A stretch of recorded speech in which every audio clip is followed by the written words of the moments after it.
സി.ഐ.ഡി മൂസയ്ക്ക് രണ്ടാം ഭാഗം. സംവിധായകൻ ജോണി ആന്റണി തന്നെയാണ് ഈ കാര്യം ഇപ്പോൾ വ്യക്തമാക്കിയിരിക്കുന്നത്.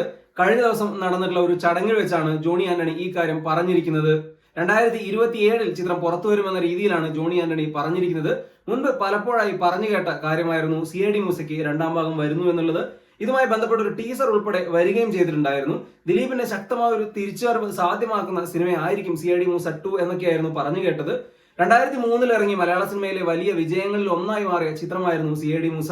ദിലീപിനൊപ്പം തന്നെ ഹരിശ്രീ അശോകനും ജഗതിയും സലീം കുമാറും കൊച്ചിൻ ഹനീഫയും ഒടൂർ ഉണ്ണികൃഷ്ണനും എല്ലാം വലിയ രീതിയിൽ കയ്യടി നേടുന്ന പ്രകടനമായിരുന്നു നടത്തിയത്. മലയാള സിനിമയിലെ ഏറ്റവും മികച്ച കോമഡി ചിത്രങ്ങളിൽ മുൻപന്തിയിലുള്ള സിനിമയാണ് സി.ഐ.ഡി മൂസ. ജോണി ആന്റണിയുടെ ആദ്യ സംവിധാന സംരംഭത്തിന് തിരക്കഥയൊരുക്കിയത് ഉദയകൃഷ്ണ സി.ബി.കെ തോമസ് ആയിരുന്നു. സി.ഐ.ഡി മൂസ പോലൊരു കൾട്ട് ക്ലാസിക് ചിത്രത്തിന് രണ്ടാം ഭാഗം വരുമ്പോൾ പല ആശങ്കകളും പ്രേക്ഷകരെ സംബന്ധിച്ചിട്ടുണ്ട്. അതിൽ ഏറ്റവും പ്രധാനപ്പെട്ടത് ഇതിന്റെ ഒന്നാം ഭാഗത്തിന്റെ തിരക്കഥാകൃത്തുക്കളായിരുന്ന ഉദയകൃഷ്ണയും സി.ബി.കെ തോമസും ഇപ്പോൾ ഒരുമിച്ചല്ല തിരക്കഥകൾ എഴുതിക്കൊണ്ടിരിക്കുന്നത്. തീർത്തും ഇൻഡിപെൻഡന്റ് ആയ സ്ക്രിപ്റ്റ് റൈറ്റേഴ്സ് ആയി അവർ മാറിയിട്ട് കുറച്ചു കാലമായി. മാത്രവുമല്ല, അതിൽ ഉദയകൃഷ്ണയൊക്കെ തുടരെ പരാജയ ചിത്രങ്ങളാണ് ഇപ്പോൾ നൽകിക്കൊണ്ടിരിക്കുന്നത്. അവർ വീണ്ടും ഒരുമിക്കുമോ, അതല്ലെങ്കിൽ അവർ ഇൻഡിവിജ്വൽ ആയിട്ട് തന്നെ ആയിരിക്കോ തിരക്കഥ ഒരുക്കുമോ, അങ്ങനെയുള്ള ഒരുപാട് കാര്യങ്ങൾ ഇതിലുണ്ട്. മാത്രവുമല്ല, പ്രേക്ഷകർക്ക് ഇഷ്ടപ്പെടുന്ന രീതിയിൽ അവർക്ക് തിരക്കഥ നൽകാൻ കഴിയുമോ എന്നൊരു ആശങ്ക കൂടെയുണ്ട്.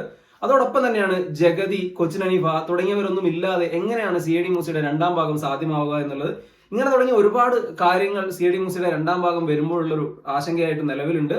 ഇനി ചിലപ്പോൾ ഒരു ജോണർ ഷിഫ്റ്റ് നടത്തി മറ്റേതെങ്കിലും ഒരു ജോണറിലേക്ക് വന്നുകൊണ്ട് സി.ഐ.ഡി മൂസയുടെ രണ്ടാം ഭാഗം കൊണ്ടുവരാനാണോ പദ്ധതി എന്നും അറിയില്ല. എന്തായാലും മലയാള സിനിമയ്ക്ക് വലിയ പ്രതീക്ഷ തന്നെയാണ് സി.ഐ.ഡി മൂസയുടെ രണ്ടാം ഭാഗം. ജോണി ആന്റണിക്ക് അദ്ദേഹത്തിന്റെ ആദ്യ ചിത്രമായ സി.ഐ.ഡി മൂസയുടെ ഒന്നാം ഭാഗം പോലെ വമ്പൻ ഹിറ്റായി സി.ഐ.ഡി മൂസ 2 മാറ്റാൻ കഴിയട്ടെ. ദിലീപിന്റെ കരിയറിലെ വലിയൊരു തിരിച്ചുവരവിനുള്ള ചിത്രമായും സി.ഐ.ഡി മൂസ 2 മാറട്ടെ.